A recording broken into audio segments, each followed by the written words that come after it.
It's always funny, and this one is really becoming funny to hear the so-called smart money, the billionaires who, by the way, somehow are all short sellers, coming on CNBC, coming on whatever, coming on air, mainstream media, and saying how bad AMC, how dark the future is looking for AMC. So I'm going to share with you something that someone part of those so-called smart money guys said, and how it's totally different from what the actual reality of things look like, right?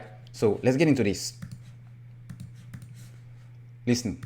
Skepticism. There's definitely a bull-bear debate to be had around this, Mike. I know you and I were talking about it a little bit earlier today on Squawk on the Street, but the heavy lift for a company that is basically reimagining, reinventing itself when it wasn't necessarily profitable when we saw peak record box office numbers before the pandemic. Exactly. More like a gorilla bear debate, I think, right, is what's going on with AMC. Yes, that's right. Only a couple of years in the past 5 have they really turned a bottom line profit. So it was always a challenge, kind of capital structure. It was always a business that was a little bit, pressured by what's going on in the world. So we've known for a while that the stock is its own phenomenon. And you see today a little bit of a collision with the business realities and where the stock was perched, at this $17, $18 billion market cap level with a bunch of debt. Now, they have raised a lot of money. They do have what they need to tough it out for quite some time. So it's not as if this is a life or death moment for the company as it was, less than a year ago. But it's sort of like, what are you buying when you own a piece of this company where there's massive dilution and really no clear path to longer term viability or profitability, certainly. Charlie, how do you know when one of these stocks has come back to earth, come back to trading on the fundamentals again? Because I guess it happened to one of your stocks in Viacom CBS as well, and got squeezed up and then settled back down. Are you confident that's back to trading on the fundamentals?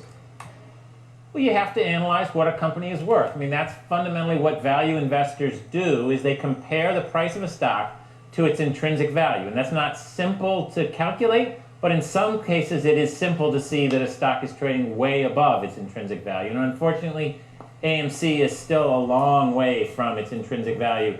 This is the classic business where the next... All right, guys. AMC is way above its intrinsic value. Yes, maybe yes, maybe yes.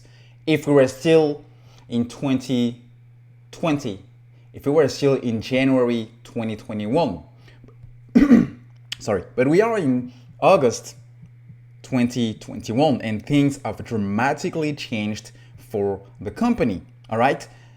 First of all, from a fundamental standpoint, you are saying the stock price is way above what it should be trading at. No, I don't share that idea. I don't agree at all. Why? Because there are so much more shareholders, there are so much more people buying and holding the stock for whatever reason, short squeeze aside, okay? And you cannot deny that. Now, if you take into consideration what is actually at play here, what is actually the main reason on this stock going on, it's an exposure, okay? A symbol of a movement about manipulation. I shared with you earlier today that in 2004, Citadel Ken Griffin, which is actually the CEO, said that he totally believed payment for order flow was a serious conflict of interest and he thinks it should be banned. But it's not what he's doing now. Okay, let's jump into something else. This is the numbers around how many institutions bought AMC during the first quarter and during the second quarter, all right? So look, they are increasing, or they increased their positions. Actually, we're sitting on $1.5 billion bought in the third quarter, okay? Look at how many banks and institutions are holding AMC. First of all, BlackRock, we thought about that yesterday, but today we have an update, okay? TOBAM, United Maritime Capital, State of Wisconsin Investment Board, State of Wisconsin Investment Board. They took the money from taxes that we or not pay for people living in Wisconsin, and they invested 240,000 shares worth of AMC at an average cost of $33.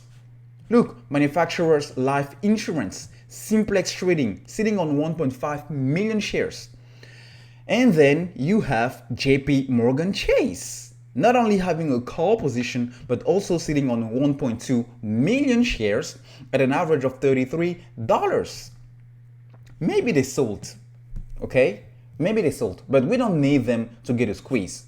That being said, if at this point AMC was already way overextended as they are talking now, because we are sitting on the same range of $33, why are these institutions like JP Morgan, okay, are increasing the positions and buying some calls?